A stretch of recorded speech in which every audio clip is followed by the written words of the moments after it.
This is the QNAP TS-932X. It is a kind of beastly NAS. The ones that you've seen me take a look at before have normally been 2, even a 3-bay recently, 4 bays, that kind of thing, as they're generally the standard kind of home use NASes. This one is a bit of a step above that, but it's actually pretty interesting style, as it's a 9-bay NAS with 5 3¼ or 3.5 inch drive bays and 4 2.5 inch drive bays, which make it pretty interesting. Now in this video we're going to talk about the obviously NAS itself and kind of give you a walkthrough around it. We're also going to talk about the performance, the software, the features, and if it's actually worth your money, who would even want one of these, and all that sort of stuff. So let's get into it. Now we're going to start with a tour of the NAS. First of all, on the front on the left hand side you have the power button as well as the USB 3 port with the one touch copy button around it. Just next to that you have all of your indicator LEDs. These will obviously light up depending on what you're using, and then you have the drive bays themselves. As I mentioned, you have 5 3.5 inch drive bays as well as 4 2.5 inch drive bays down the bottom. Now these drive bays are actually pretty much completely toolless. You do have a bag of screws in the box with you if you do want to install drives, say more 2.5 inch drives in 3.5 inch drive bays, but if you're installing 2.5 in the 2.5 and 3.5 and 3.5, then it's completely toolless. With the 3.5 inch drive bays, all you do is remove the 2 clips on the side, put the drive in, reattach the 2 clips, and then you're good. And for the 2.5 inch drive bays, all you do is just drop the drive in and click it into place. Around the back of the device you have a 140mm fan with a lot of airflow space, with kind of holes in the grating to get that air through, and on the top you have, I believe it's line out as well as audio out, and then you have 2 gigabit Ethernet ports, which is obviously great to see, but what makes this most interesting is the 2 10 gigabit Ethernet SFP Plus ports just below that. You also have 2 USB 3 ports as well as the DC in. Now those 10 gigabit SFP Plus ports are really pretty impressive to see on a device, especially of this sort of price point, and of course with the layout of the drive bays and that sort of thing, this kind of really ties it all together. Now what I mean by that is that, for me anyway, I see this NAS as the perfect kind of video creator team NAS. You have 5 drive bays which you can run something like RAID 5 on a large set of drives. There is a massive supported capacity here, so you can run the 8 or 10 or 12 terabyte drives all in RAID 5 here, and then you can have multiple SSDs all in a RAID, something like a RAID 0 cache that's caching all the files that you're using from the NAS.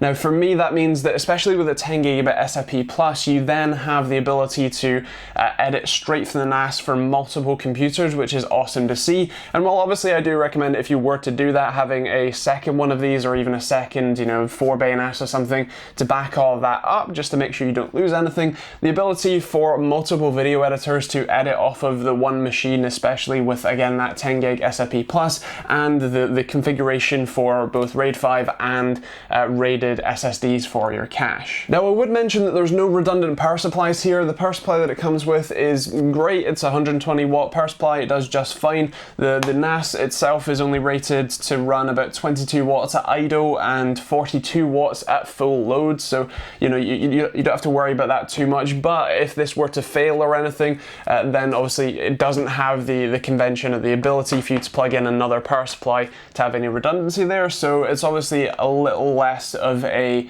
every bit of data needs to be perfectly secure in this, but it's still kind of impressive. Now on the note of the NAS's performance, the first thing I want to hit on is that this one has 8 gigs of RAM. You can get it in a 2 gig variety if you really want to, but the 8 gigs is the one I'd recommend, and you can actually upgrade the SODIMM slot that's in there pretty easily to up to 16 gigs, which is great to see as well. Now unfortunately for testing the NAS, I only have access to gigabit connections, or at very least I have 10 gigabit Ethernet but not 10 gigabit SFP Plus cards, so I won't be able to give you a proper analysis of how well this thing runs. But I would mention that obviously if you're planning on picking one of these up, I highly recommend you check out multiple reviews anyway, so feel free to find one that does have those performance numbers. But I would mention that it actually massively depends on what drives you put in there. If you're putting in your standard SATA hard drives and that's it and no SSDs, then you're going to be running at your basically maximum limit for the hard drives. With obviously if you're having a RAID setup, you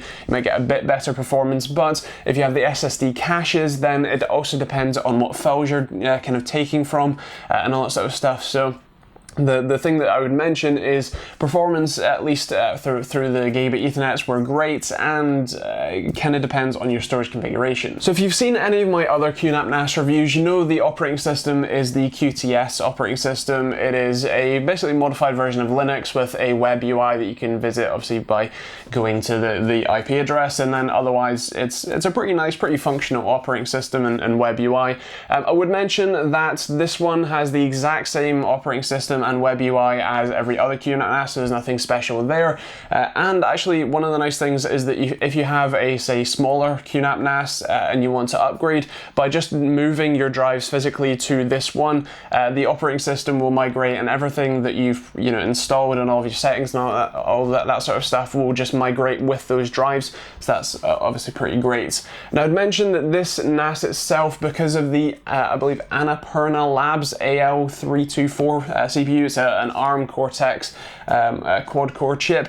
I believe because of that CPU, this NAS doesn't have access to all of the applications that some of the other QNAP NASs have access to, so just bear that one in mind if you are planning on picking this up. So is this for you? Well, if you're a home user, then probably not. It's something that is a bit overkill for your standard home use, and even that 3-bay NAS that I showed relatively recently, with its ability to have one drive for SSD caching, I really feel like that one is a lot better of an option than this one for your home use. But if you're a small business, and especially if, as I said, you're a sort of content creation team and you have multiple editors working on footage at the same time, then this could be a fantastic product for you, and I highly recommend it.